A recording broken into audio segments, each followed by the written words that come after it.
Coming up on Movie Buff this week, we catch up with the comeback kid Mickey Rourke, meet the most pampered pooch ever, and find out what it was about Will Smith's new character which most scared his kids. Up until very recently, if you said the name Mickey Rourke, 9.5 weeks, a spate of bad films, and cosmetic surgery may have sprung to mind. But all that's set to change thanks to his latest outing. The wrestler doesn't just tell the story of an amazing comeback, it's brought about a real one. The indie tale centres on Randy the Ram Robinson, once the poster boy of WWF. He's now so old and beaten up he needs a hearing aid and glasses, but still heads back in the ring to make ends meet in between bouts at his local supermarket. Hey, touchdown! Goddamn! And while the Hollywood star didn't end up on the deli counter, the similarities between the fallen fighter and the former 80s pin-up aren't coincidence. I'll tell you something, I hated the 90s. You said it. It was written with Mickey in mind, and after 15 years in showbiz wilderness, he's glad it turned up when it did.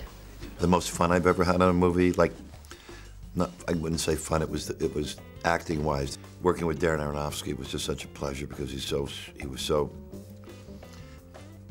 just relentlessly pursued, you to bring as much as all of yourself. And it's been a long time since I gave all of myself that way to something. And one thing he wasn't so pleased about, though, was how he looked. rock and roll. Thank you. The bleached blonde hair is no more. Thank God. Were you quite happy to see the back of all that? You know what? I couldn't wait to lose, I lost most of the muscle and the weight that I had to put on for the movie. I had to put 26, 27 pounds on. I think I have 10 more to go, and then I'll be back to my normal size. But yeah, the long hair and the tan and the extra weight were murder on my knees. And probably best not to overdo the chocolate then. But that aside, the performances are, in a word, breathtaking. Not only from Mickey, but from Marissa Tomei as an ageing stripper, plus Evan Rachel Wood, who stars as the Ram's daughter. It's no surprise then that it's got a number of awards under its title belt, and is now destined to be the one we remember the 50-something for, instead of that raunchy one with Kim Basinger. with a little luck, this could be my ticket back on top. But a quick warning, it's dark and pretty grim at times, and there's so much blood and gore, it may leave you feeling like you've also had a beatdown.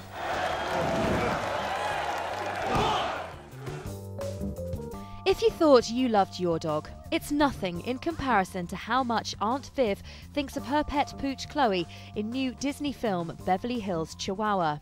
I'll get you anything you want. Yes, I will. No, not you, Patrick. Jamie Lee Curtis plays the pet-crazy character. And she's just in love with her. She puts all of her energy and talent that she puts into her company, she puts into her dog. She probably spoils her rotten. The dog gets, treated like a child, like a very pampered child. But it's done with only the spirit of somebody who loves someone and wants to make them happy. That said, Aunt Viv decides to go away and leave Chloe with her niece. Oh, no, she didn't. Everything is about to go south. We're going on a trip. And yes, Chloe, voiced by Drew Barrymore, ends up being taken out of Beverly Hills and on a wild adventure to Mexico, where she does a bit of soul-searching, all good, and then gets lost, not so good. Luckily for her, though, her long-term friend, Pappy, played by George Lopez, comes to her rescue. Let's go get Chloe! Poppy and Chloe are, Poppy works at the house, and I think Chloe overlooks him.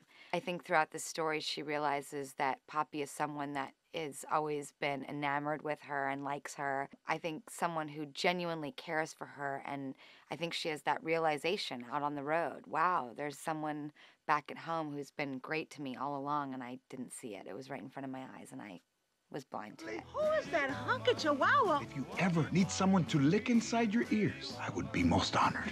He sees this beautiful vision, Chloe, and he falls in love with her, and then she, disappears, and it's his quest to find his love.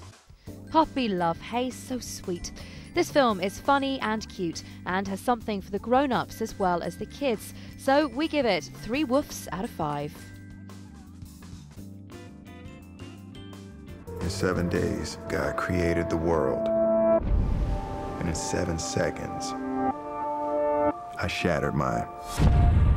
Gone is the funny Will Smith of Men in Black or Hancock. The Fresh Prince just got serious. £7 is Will's darkest and most confusing role to date. He plays Ben Thomas, a taxman who sets out to change the lives of 7 strangers.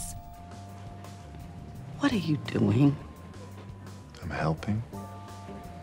Will plays a troubled man with a big secret that only his best friend is in on. Stay focused. Do what you promised me. What, you think I'm... Do what you promised me. It's probably one of the darkest characters I've ever played. It's not your father's Will Smith movie. Yeah. You think I'm gonna let you down now, don't you? I've known you my whole damn life! I'm not a good enough actor yet to put the mask on and then take it off when I come home. So like once it's on, it's pretty much on. You know, we were at a family dinner, and you know, family dinner is a big thing in our house, and we sit down and talk about our day. And you know, we're sitting there and it's just really quiet. And I'm looking around, and my son Jaden, you know, he keeps me aware of everything that's going on in the house. And so I lean over to him and I say, hey man, what's going on? And he said, you look crazy. He was like, whoa. He was like, whatever you're doing at work, you need to try to leave that at work, Daddy. Here's my card. Now, this isn't the most straightforward story. In fact, it's actually quite confusing, but Will says it's all part of the charm. It sort of unfolds sort of like a mystery, you know, sort of your part of the fun of the movie is it almost plays backwards. So you're trying to figure it out as it goes along, you know, and that's part of the fun of it. So any hint or anything you say about it, it actually takes away from some of the fun or some of the misery, depending on how you feel about the movie. Hello, Ms. Posa. Now, you really do need to stick with this movie, and if you do, you'll be rewarded with a twist even Sherlock Holmes wouldn't have seen coming.